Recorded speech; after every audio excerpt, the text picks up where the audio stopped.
Hi friends, welcome back to my channel. Friends, ಎಲ್ಲರೂ ಹೇಗಿದ್ದೀರಾ? ಎಲ್ಲರೂ ಚೆನ್ನಾಗಿದ್ದೀರಾ ಅಂತ ಭಾವಿಸ್ತೀನಿ. ನಾನು ಕೂಡ ತುಂಬಾ ಚೆನ್ನಾಗಿದ್ದೀನಿ. ಫ್ರೆಂಡ್ಸ್, ಇದು ನನ್ನ ಮಂಗಳವಾರದ ಡೈಲಿ ರೂಟೀನ್ ವ್ಲಾಗ್ ಆಗಿರುತ್ತೆ. ಇವತ್ತಿನ ವ್ಲಾಗಲ್ಲಿ ನಾನು ಕೆಲವೊಂದು ಕಿಚನ್ ರೆಸಿಪಿ ಜೊತೆಗೆ ನನ್ನ ಡೈಲಿ ರೂಟೀನ್ ಹಾಗೆ ಕೆಲವೊಂದು ಕಿಚನ್ ಹ್ಯಾಕ್ಸ್ನ ಸಹ ನಾನು ನಿಮ್ಮ ಜೊತೆ ಶೇರ್ ಮಾಡ್ಕೊಳ್ತಾ ಇದ್ದೀನಿ. ಹಾಗಾಗಿ ವಿಡಿಯೋನ ಎಲ್ಲೂ ಸ್ಕಿಪ್ ಮಾಡದೆ ಪೂರ್ತಿಯಾಗಿ ನೋಡಿ. ವಿಡಿಯೋ ಇಷ್ಟ ಆದರೆ ಪ್ಲೀಸ್ ಒಂದು ಲೈಕ್ ಮಾಡಿ. ಹಾಗೆ ಇನ್ನೂ ಯಾರಾದರೂ ಚಾನಲ್ನ ಸಬ್ಸ್ಕ್ರೈಬ್ ಮಾಡ್ಕೊಳ್ದೆ ವಿಡಿಯೋಗಳನ್ನು ನೋಡ್ತಾ ಇದ್ದರೆ ದಯವಿಟ್ಟು ಚಾನಲ್ನ ಸಬ್ಸ್ಕ್ರೈಬ್ ಮಾಡಿಕೊಂಡು ವಿಡಿಯೋಗಳನ್ನು ನೋಡಿ ಅಂತ ಹೇಳ್ತಾ ಇವತ್ತಿನ ಬ್ಲಾಗ್ನ ನಾನು ಶುರು ಮಾಡ್ತಾ ಇದ್ದೀನಿ. ನಾನು ಮಾರ್ನಿಂಗ್ ಫ್ರೆಶ್ ಅಪ್ ಆಗಿ ಕಿಚನ್ಗೆ ಬಂದಾಗ ಕೆಲವೊಂದು ಗ್ರಾಸರೀಸ್ ಹಾಗೆ ವೆಜಿಟೇಬಲ್ಸ್ ಖಾಲಿಯಾಗಿತ್ತು. ಹಾಗಾಗಿ ನಾನಿವತ್ತು ಹೇಗಿದ್ರು ಮಂಗಳವಾರ ಅಲ್ವಾ, ಪೂಜೆಗೂ ಕೂಡ ಹೂ ಬೇಕಿತ್ತು ಅಂದ್ಬಿಟ್ಟು ಬಿಗ್ ಬಾಸ್ಕೆಟಿಂದ ಗ್ರಾಸರೀಸ್ ಹಾಗೆ ವೆಜಿಟೇಬಲ್, ಫ್ರೂಟ್ಸ್, ಹೂ ಎಲ್ಲ ಆರ್ಡರ್ ಮಾಡಿದ್ದೆ. ನಾನು ಆರ್ಡರ್ ಮಾಡಿ ಒಂದು 10 ನಿಮಿಷಕ್ಕೆಲ್ಲ ತಂದು ಕೊಟ್ಟೋದ್ರು. ನಾನಿಲ್ಲಿ 3 ನುಗ್ಗೆಕಾಯಿನ ತರಿಸಿದ್ದೀನಿ. ಹಾಗೆ ಸಪೋಟ ತರಿಸಿದ್ದೀನಿ, ಒಂದು 1/4 kg ಆಗೋಷ್ಟು. ಜೊತೆಗೆ ಇಲ್ಲಿ ಐಸ್ ಮಾಡೋದಕ್ಕೆ ಐಸ್ ಮೋಲ್ಡನ್ನು ಕೂಡ ತರಿಸಿದ್ದೀನಿ. ನನ್ನ ಹಸ್ಬೆಂಡ್ಗೆ ಐಸ್ ಅಂದರೆ ತುಂಬಾ ಇಷ್ಟ, ಅದರಲ್ಲಿ ಕುಲ್ಫಿ ಅಂದರೆ ತುಂಬ ಇಷ್ಟ. ಹಾಗಾಗಿ ಕುಲ್ಫಿನ ಮಾಡೋಣ ಅಂತ ಐಸ್ ಮೋಲ್ಡ್ ಇರಲಿಲ್ಲ, ಹಾಗಾಗಿ ತರಿಸಿದ್ದೀನಿ. ಇದ್ರ ಜೊತೆಗೆ ಕಳಶಕ್ಕೆ ಎಲೆ ಬೇಕಿತ್ತು, ಎಲೆನೂ ಕೂಡ ಆರ್ಡರ್ ಮಾಡಿದ್ದೆ. ನನಗೆ ಎಲ್ಲ ಗ್ರಾಸರೀಸ್ ಹಾಗೆ ಫ್ರೂಟ್ಸ್ ಇಷ್ಟ ಆಯಿತು, ಬಟ್ ಎಲೆ ಏನೋ ಅಷ್ಟು ಕ್ವಾಲಿಟಿ ಚೆನ್ನಾಗಿರಲಿಲ್ಲ. ಜೊತೆಗೆ ಇಲ್ಲಿ ರೋಸ್ ಕೂಡ ಆರ್ಡರ್ ಮಾಡಿದ್ದೀನಿ, ಫೋಟೋಗೆ ಬೇಕು ಅಂತ. ನಾನಿಲ್ಲಿ 4 ಪ್ಯಾಕೆಟ್ ಗುಲಾಬಿ ಹೂವನ್ನ ಆರ್ಡರ್ ಮಾಡಿದ್ದೀನಿ, ತುಂಬಾ ಫ್ರೆಶ್ ಆಗಿದೆ. ಜೊತೆಗೆ 1 ಪ್ಯಾಕೆಟ್ ಹೂಗೆ 20 ರೂಪಾಯಿನ ತೊಗೊಂಡ್ರು. ಹಾಗಾಗಿ ನಾನು 4 ಪ್ಯಾಕೆಟ್ ಹೂವನ್ನ ತರಿಸ್ಕೊಂಡಿದ್ದೀನಿ, ಎಲ್ಲ ಫೋಟೋಗೂ ಆಗುತ್ತೆ ಅಂತ. ಹೂ ಕೂಡ ಅಷ್ಟೇ, ನೀವು ನೋಡ್ತಾ ಇರ್ಬೋದು ಇಲ್ಲಿ ಎಷ್ಟು ಫ್ರೆಶ್ ಆಗಿದೆ ಅಂತ. ನಾವು ಶಾಪ್ನಲ್ಲಿ ಇಲ್ಲಿ ಹತ್ರದಲ್ಲಿ ತರೋದಕ್ಕಿಂತ ಬಿಗ್ ಬಾಸ್ಕೆಟ್ ಅಥವಾ ಜೆಪ್ಟೋನಲ್ಲಿ ಹೂ ಫ್ರೆಶ್ ಆಗಿ ಜೊತೆಗೆ ಕಡಿಮೆಗೆ ಸಿಗುತ್ತೆ. ಹಾಗೆ 1 ಲೀಟರ್ ಹಾಲು, 1 ಲೀಟರ್ ಮೊಸರನ್ನು ಕೂಡ ತರಿಸ್ಕೊಂಡಿದ್ದೀನಿ. ಇದ್ರ ಜೊತೆಗೆ ಈಗ ಸಮ್ಮರ್ ಇರೋದ್ರಿಂದ ತಂಪಾಗಿ ಏನಾದರೂ ಕುಡಿತಾ ಇರಬೇಕು ಅಂತ ಅನ್ಸುತ್ತಲ್ವ, ಹಾಗಾಗಿ ಮಸ್ಮೆಲನ್ನು ಕೂಡ ತರಿಸ್ಕೊಂಡಿದ್ದೀನಿ. ಈ ವೆಜಿಟೇಬಲ್, ಫ್ರೂಟ್ಸ್, ಗ್ರಾಸರೀಸ್ನೆಲ್ಲ ತೆಗೆದಿಟ್ಟು ನಾನಿವತ್ತು ಒಂದು ಹೆಲ್ದಿಯಾದ ಫುಡ್ ಚಾಲೆಂಜ್ನ ತೊಗೊಂಡಿದ್ದೀನಿ. ಅದೇನಂತ ಅಂದರೆ, ಇವತ್ತು ಹೋಲ್ ಡೇ ತುಂಬಾ ಕಡಿಮೆ ಆಯಿಲ್ನ ಯೂಸ್ ಮಾಡಿ ಫುಡ್ನ ಪ್ರಿಪೇರ್ ಮಾಡೋದು ಅಂತ. ಹಾಗಾಗಿ ನಾನಿವತ್ತು ಬ್ರೇಕ್ಫಾಸ್ಟಿಗೆ ಇಡ್ಲಿನ ಮಾಡಿಕೊಂಡು ನುಗ್ಗೆಕಾಯಿ ಸಾಂಬಾರನ್ನ ಮಾಡ್ಕೊಳ್ತಾ ಇದ್ದೀನಿ. ನುಗ್ಗೆಕಾಯಿ ಸಾಂಬಾರನ್ನ ಸ್ವಲ್ಪ ಜಾಸ್ತಿ ಮಾಡಿಕೊಂಡೆ, ರಾತ್ರಿ ಊಟಕ್ಕೆ ಮಧ್ಯಾಹ್ನ ಲಂಚ್ಗೂ ಕೂಡ ಆಗುತ್ತೆ ಅಂತ ಸ್ವಲ್ಪ ಜಾಸ್ತಿ ಮಾಡ್ಕೊಳ್ತಾ ಇದ್ದೀನಿ. ಏನಕ್ಕೆ ಅಂದರೆ ಆಗ ಆಯಿಲ್ನ ನಾವು ಕಡಿಮೆ ಯೂಸ್ ಮಾಡಿದಾಗುತ್ತೆ ಅಂತ. ನಾನೀಗ ಸ್ಟವ್ ಮೇಲೆ ಒಂದು ಕುಕ್ಕರ್ನ ಇಟ್ಕೊಂಡು ಒಂದು 2 ಗ್ಲಾಸ್ ಆಗುವಷ್ಟು ನೀರನ್ನು ಹಾಕ್ಕೊಂಡು, ನೀರು ಬಿಸಿ ಆದ ನಂತರ ಇದಕ್ಕೆ ಕಟ್ ಮಾಡಿ ಇಟ್ಕೊಂಡಿರೋಂಥ ನುಗ್ಗೆಕಾಯಿನ ಸೇರಿಸ್ಕೊಂಡು 1 ಹುಳಿ ಟೊಮೊಟೊನ ಕಟ್ ಮಾಡಿ ಸೇರಿಸ್ಕೊಳ್ತಾ ಇದ್ದೀನಿ. ಹಾಗೆ ತೊಳೆದಿಟ್ಕೊಂಡಿರೋ ಅಂಥ ಬೇಳೆನೂ ಸಹ ಸೇರಿಸ್ಕೊಂಡು ಕುಕ್ಕರ್ ಲಿಡ್ಡನ್ನು ಕ್ಲೋಸ್ ಮಾಡಿ 2 ವಿಷಲ್ ಕೂಗಿಸ್ಕೊಳ್ತೀನಿ. ನಾನಿದಕ್ಕೆ ಸಾಂಬಾರು ಪುಡಿ, ಉಪ್ಪೆಲ್ಲ ಸೇರಿಸಿಲ್ಲ, ಯಾಕಂದರೆ ಬೇಳೆ ಬೇಯೋದಿಲ್ಲ ಅಂತ. ಈಗ ನಾನು ಮತ್ತೊಂದು ಸ್ಟವ್ ಮೇಲೆ ಇಡ್ಲಿ ಪಾತ್ರೆನ ಇಟ್ಟು ನೀರನ್ನು ಹಾಕಿ ಸ್ವಲ್ಪ ಹುಣಸೆಹಣ್ಣನ್ನು ಹಾಕಿ ನೀರನ್ನು ಕುದಿಸ್ಕೊಳ್ತಾ ಇದ್ದೀನಿ. ಹುಣಸೆಹಣ್ಣನ್ನು ಹಾಕೋದ್ರಿಂದ ಇಡ್ಲಿ ಪಾತ್ರೆ ರಸ್ಟ್ ಹಿಡಿಯೋದಿಲ್ಲ. ನೀರು ಕುದಿ ಬಂದ ನಂತರ ನಾನು ಇಡ್ಲಿ ಪ್ಲೇಟ್ಸ್ಗೆ ಇಡ್ಲಿ ಬ್ಯಾಟರ್ನ ಫಿಲ್ ಮಾಡಿ ಇಡ್ಲಿ ಪಾತ್ರೆಗೆ ಇಟ್ಟು ಲಿಡ್ನ ಕ್ಲೋಸ್ ಮಾಡಿ ಬೇಯಿಸ್ಕೊಳ್ತಾ ಇದ್ದೀನಿ. ಅಷ್ಟರಲ್ಲಿ ಇಲ್ಲಿ ಬೇಳೆ ಮತ್ತು ನುಗ್ಗೆಕಾಯಿ ಕೂಡ ಚೆನ್ನಾಗಿ ಬೆಂದಿತ್ತು. ಅದನ್ನು ಕೆಳಗಡೆ ಇಳಿಸ್ಕೊಂಡು ನಂತರ ನಾನಿಲ್ಲಿ ಸಾಂಬಾರಿಗೆ ಒಗ್ಗರಣೆನ ಮಾಡ್ಕೊಳ್ತಾ ಇದ್ದೀನಿ. ಒಗ್ಗರಣೆ ಮಾಡೋದಕ್ಕೆ ಸ್ಟವ್ ಮೇಲೆ ಒಂದು ಪಾತ್ರೆ ಇಟ್ಕೊಂಡು ಒಂದು 2 ಟೇಬಲ್ ಸ್ಪೂನ್ ಎಣ್ಣೆ ಹಾಕ್ಕೊಂಡು, ಅರ್ಧ ಟೇಬಲ್ ಸ್ಪೂನ್ ಸಾಸಿವೆ, ಅರ್ಧ ಟೇಬಲ್ ಸ್ಪೂನ್ ಜೀರಿಗೆನ ಹಾಕ್ಕೊಂಡು, ಸಾಸಿವೆ ಜೀರಿಗೆ ಚಿಟಪಟ ಅಂದ ನಂತರ ನಾನಿದಕ್ಕೆ ಹೆಚ್ಚಿಟ್ಕೊಂಡಿರೋಂಥ ಈರುಳ್ಳಿ ಹಾಗೆ ಕರಿಬೇವಿನ ಸೊಪ್ಪನ್ನು ಹಾಕ್ಕೊಂಡು ಈರುಳ್ಳಿ ಕಲರ್ ಚೇಂಜ್ ಆಗೋವರೆಗೂ ಫ್ರೈ ಮಾಡಿಕೊಂಡು, ಈಗ ನಾನು ಇದಕ್ಕೆ ಬೇಯಿಸಿ ಇಟ್ಕೊಂಡಿದ್ದಂತಹ ಟೊಮೊಟೊನ ಹಾಕ್ಕೊಂಡು ಟೊಮೊಟೊನ ಸ್ಮ್ಯಾಶ್ ಮಾಡಿಕೊಂಡು, ನಂತರ ಇದಕ್ಕೆ 2 ಟೇಬಲ್ ಸ್ಪೂನ್ ಆಗುವಷ್ಟು ಸಾಂಬಾರು ಪೌಡರ್ನ ಹಾಕ್ಕೊಂಡು ಒಂದು 2 ನಿಮಿಷ ಎಣ್ಣೆಯಲ್ಲಿ ಫ್ರೈ ಮಾಡಿಕೊಂಡು, ಆನಂತರ ಬೇಯಿಸಿ ಇಟ್ಕೊಂಡಿರುವಂಥ ನುಗ್ಗೆಕಾಯಿ ಮತ್ತು ಬೇಳೆನ ಸೇರಿಸ್ಕೊಳ್ತಾ ಇದ್ದೀನಿ. ಬೇಯಿಸಿರೋ ಬೇಳೆ ಮತ್ತು ನುಗ್ಗೆಕಾಯಿನ ಸೇರಿಸ್ಕೊಂಡು ನಂತರ ಒಂದು ಕುದಿ ಬರೋದಕ್ಕೆ ಬಿಡಬೇಕು, ಮಿಕ್ಸ್ ಮಾಡಿಕೊಂಡು.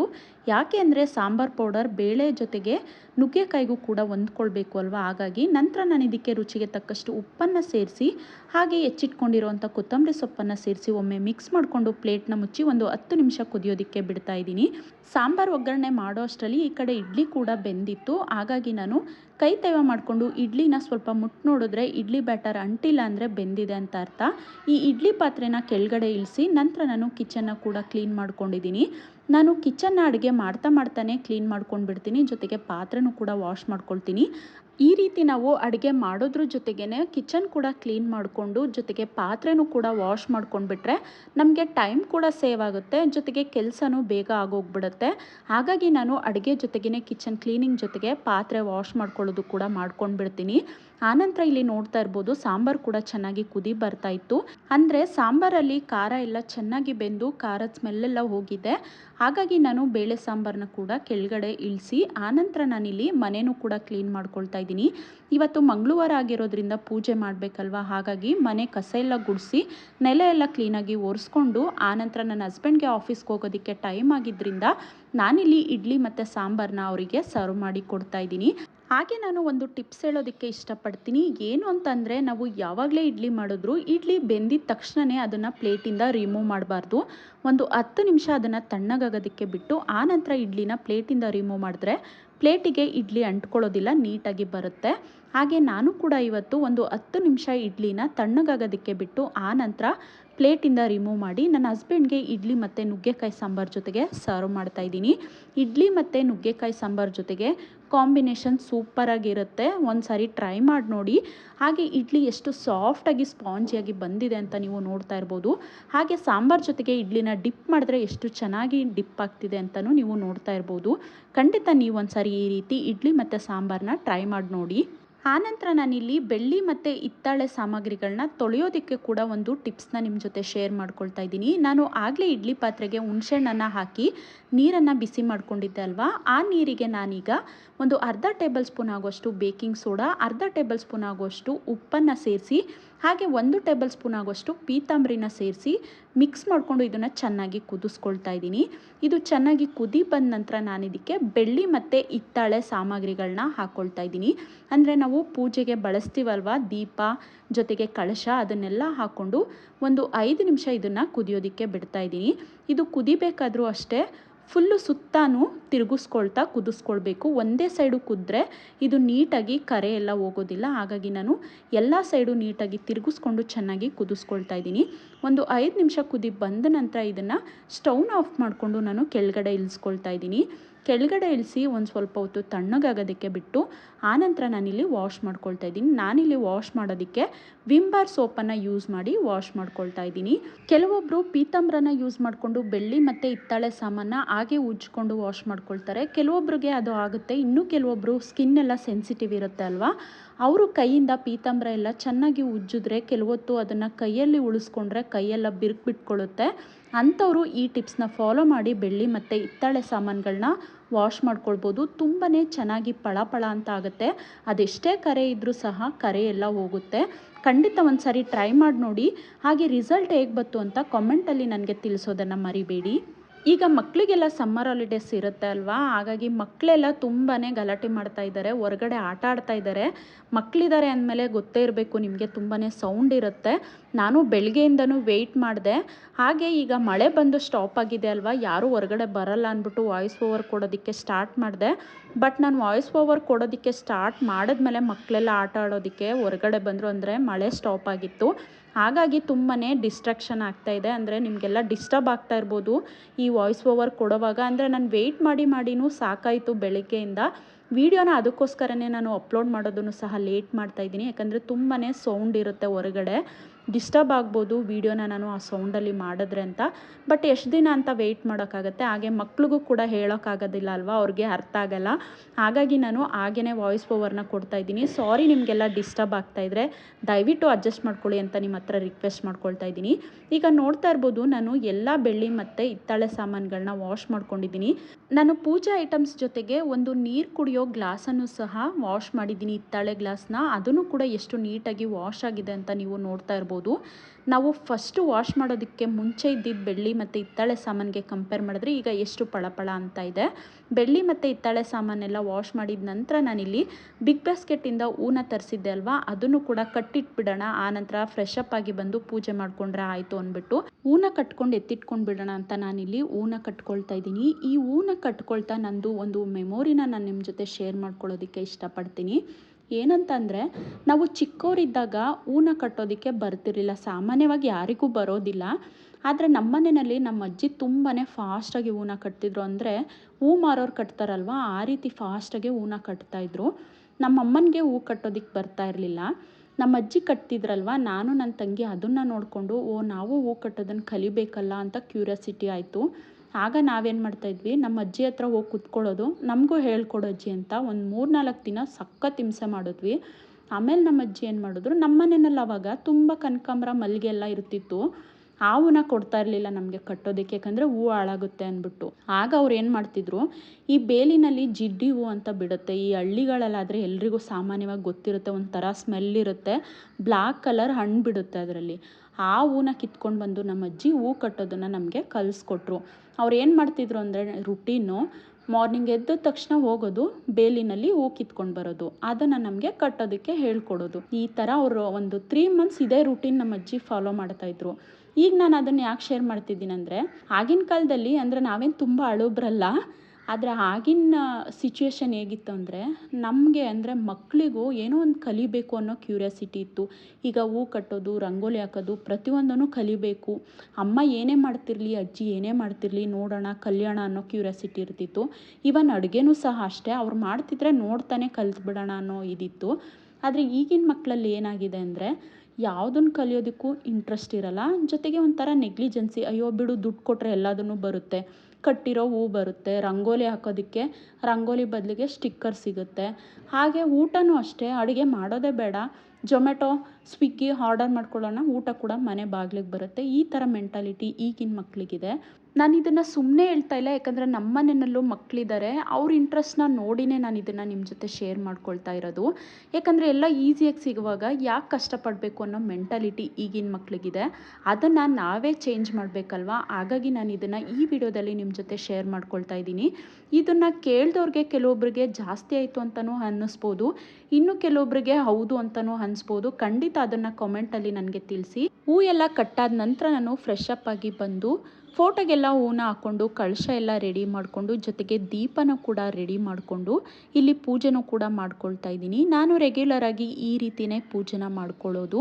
ಈಗ ಪೂಜೆ ಎಲ್ಲ ಮುಗಿಸಿ ನಾನು ಮಧ್ಯಾಹ್ನ ಊಟಕ್ಕೆ ಬೆಳಿಗ್ಗೆದು ನುಗ್ಗೆಕಾಯಿ ಸಾಂಬಾರಿತ್ತು ಅಲ್ವಾ, ಹಾಗಾಗಿ ನಾನು ಸಾಂಬಾರೇನು ಮಾಡೋಕ್ಕೋಗಿಲ್ಲ, ರೈಸು ಮತ್ತು ಮುದ್ದೆನ ಮಾಡಿಕೊಂಡೆ.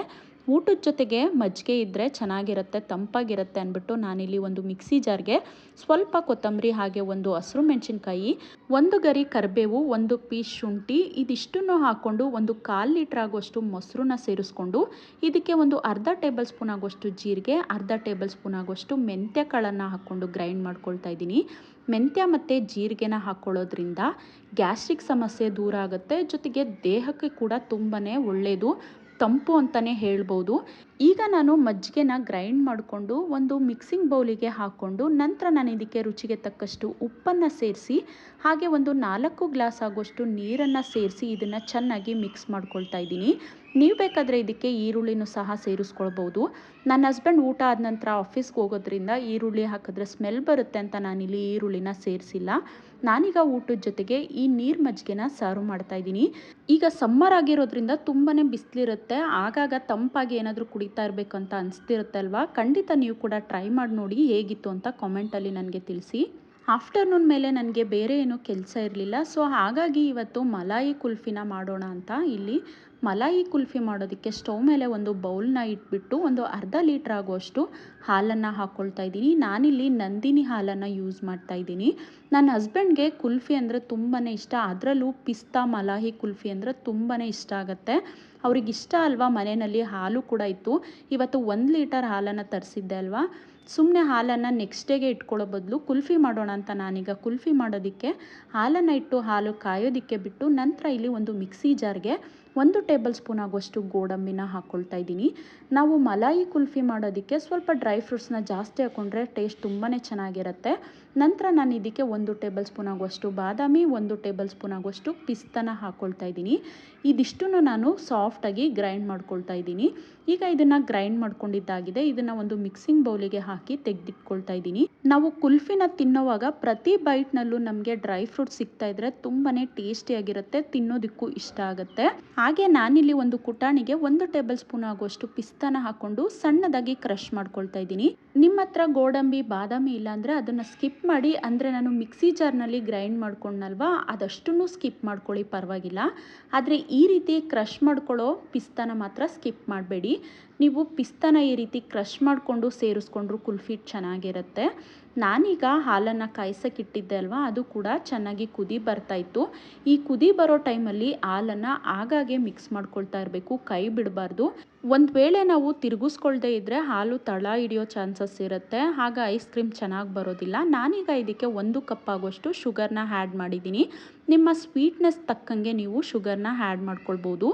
ಈಗ ಹಾಲು ಅರ್ಧ ಭಾಗದಷ್ಟು ಆಗಿದೆ, ಅಂದರೆ ಚೆನ್ನಾಗಿ ಕುದ್ದಿ ಹಾಲು ಗಟ್ಟಿಯಾಗಿದೆ. ನಾನೀಗ ಇದಕ್ಕೆ ಗ್ರೈಂಡ್ ಮಾಡಿ ಇಟ್ಕೊಂಡಿದ್ದೆ ಅಲ್ವಾ ಪೌಡರ್, ಅದನ್ನು ಸೇರಿಸ್ಕೊಂಡಿದ್ದೀನಿ. ಅಂದರೆ ಗೋಡಂಬಿ, ಬಾದಾಮಿ, ಪಿಸ್ತಾ ಪೌಡರ್ನ ಸೇರಿಸ್ಕೊಂಡು ಚೆನ್ನಾಗಿ ತಿರುಗಿಸ್ಕೊಳ್ತಾ ಇದ್ದೀನಿ. ಈ ಹಾಲು ತುಂಬಾ ತಿಕ್ನೆಸ್ ಬರಬೇಕು, ಅಲ್ಲಿವರೆಗೂ ನಾವು ಇದನ್ನು ತಿರುಗಿಸ್ಕೊಂಡು ಚೆನ್ನಾಗಿ ಮಿಕ್ಸ್ ಮಾಡ್ಕೊಳ್ಬೇಕು. ಇದು ಒಂದು 1/4 ಭಾಗದಷ್ಟು ಕಡಿಮೆ ಆದಾಗ ಇದನ್ನು ಕೆಳಗಡೆ ಇಳಿಸಿ ಪೂರ್ತಿ ತಣ್ಣಗಾಗೋದಕ್ಕೆ ಬಿಡಬೇಕು. ಅಂದರೆ ಅರ್ಧ ಲೀಟರ್ ಹಾಲು 1/4 ಲೀಟರ್ ಆಗಬೇಕು, ಅಲ್ಲಿವರೆಗೂ ಇದನ್ನು ಚೆನ್ನಾಗಿ ಕುದಿಸ್ಕೊಂಡು ಪೂರ್ತಿ ಗಟ್ಟಿಯಾದ ನಂತರ ಕೆಳಗಡೆ ಇಳಿಸಿ ತಣ್ಣಗಾಗೋದಕ್ಕೆ ಬಿಟ್ಟು, ಈಗ ತಣ್ಣಗಾದ ನಂತರ ನಾನು ಕ್ರಷ್ ಮಾಡಿ ಇಟ್ಕೊಂಡಿದ್ದೆ ಅಲ್ವಾ, ಆ ಪಿಸ್ತಾನ ಹಾಕ್ಕೊಂಡು ಮಿಕ್ಸ್ ಮಾಡ್ಕೊಳ್ತಾ ಇದ್ದೀನಿ. ಪಿಸ್ತಾ ಹಾಕ್ಕೊಂಡು ನೀಟಾಗಿ ಮಿಕ್ಸ್ ಮಾಡ್ಕೊಂಡಿದ್ದ ನಂತರ ನಾನು ಐಸ್ ಕ್ರೀಮ್ ಮೋಲ್ಡಿಗೆ ಐಸ್ ಕ್ರೀಮ್ ಬ್ಯಾಟರ್ನ ಹಾಕ್ಕೊಳ್ತಾ ಇದ್ದೀನಿ. ನಾನು ಬ್ಯಾಟರ್ನ ಒಂದು 3/4 ಭಾಗದಷ್ಟು ಹಾಕ್ಕೊಳ್ಬೇಕಿತ್ತು, ನನಗೆ ಸರಿಯಾಗಿ ಗೊತ್ತಾಗಲಿಲ್ಲ, ನಾನು ಪೂರ್ತಿ ಹಾಕ್ಕೊಂಡ್ಬಿಟ್ಟೆ. ಹಾಗಾಗಿ ನಾನು ಲಿಡ್ನ ಕ್ಲೋಸ್ ಮಾಡಬೇಕಾದ್ರೆ ಐಸ್ ಕ್ರೀಮ್ ಬ್ಯಾಟರೆಲ್ಲ ಸ್ವಲ್ಪ ಹೊರಗಡೆ ಬಂದುಬಿಡ್ತು. ಹಾಗಾಗಿ ನಾನು ನಿಮ್ಗೆ ಹೇಳ್ತಿರೋದೇನೆಂದರೆ ಒಂದು 3/4 ಭಾಗದಷ್ಟು ಹಾಕ್ಕೊಂಡು ಲಿಡ್ನ ಕ್ಲೋಸ್ ಮಾಡಿ.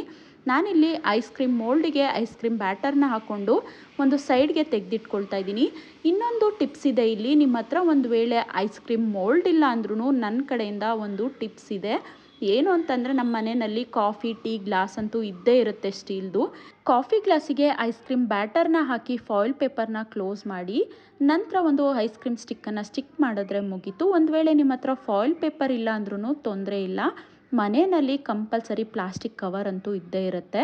ಸ್ವಲ್ಪ ಪ್ಲಾಸ್ಟಿಕ್ ಕವರ್ನ ಆ ಗ್ಲಾಸ್ಗೆ ಆಗೋಷ್ಟು ಸೈಜಿಗೆ ಕಟ್ ಮಾಡಿಕೊಂಡು ಪ್ಲಾಸ್ಟಿಕ್ ಕವರ್ನ ಕ್ಲೋಸ್ ಮಾಡಿ ಒಂದು ರಬ್ಬರ್ ಸಹಾಯದಿಂದ ನೀಟಾಗಿ ಕ್ಲೋಸ್ ಮಾಡಿಕೊಂಡು ಮೇಲೆ ಚಾಕುಯಿಂದ ಸ್ವಲ್ಪ ಹೋಲನ್ನು ಮಾಡಿ ಐಸ್ ಕ್ರೀಮ್ ಸ್ಟಿಕ್ಕನ್ನು ಸ್ಟಿಕ್ ಮಾಡಿದ್ರೆ ಮುಗೀತು.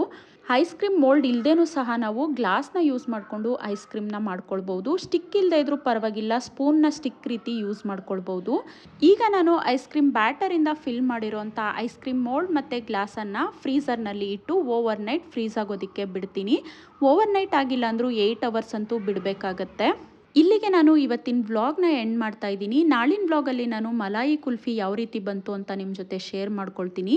ಇನ್ನೂ ಯಾರಾದರೂ ಚಾನಲ್ನ ಸಬ್ಸ್ಕ್ರೈಬ್ ಮಾಡ್ಕೊಳ್ದೆ ವಿಡಿಯೋಗಳನ್ನು ನೋಡ್ತಾ ಇದ್ದರೆ ದಯವಿಟ್ಟು ಚಾನಲ್ನ ಸಬ್ಸ್ಕ್ರೈಬ್ ಮಾಡಿಕೊಂಡು ವಿಡಿಯೋಗಳನ್ನು ನೋಡಿ ಅಂತ ಹೇಳ್ತಾ ಇವತ್ತಿನ ವ್ಲಾಗ್ನ ನಾನು ಇಲ್ಲಿಗೆ ಎಂಡ್ ಮಾಡ್ತಾ ಇದ್ದೀನಿ. Thank you all.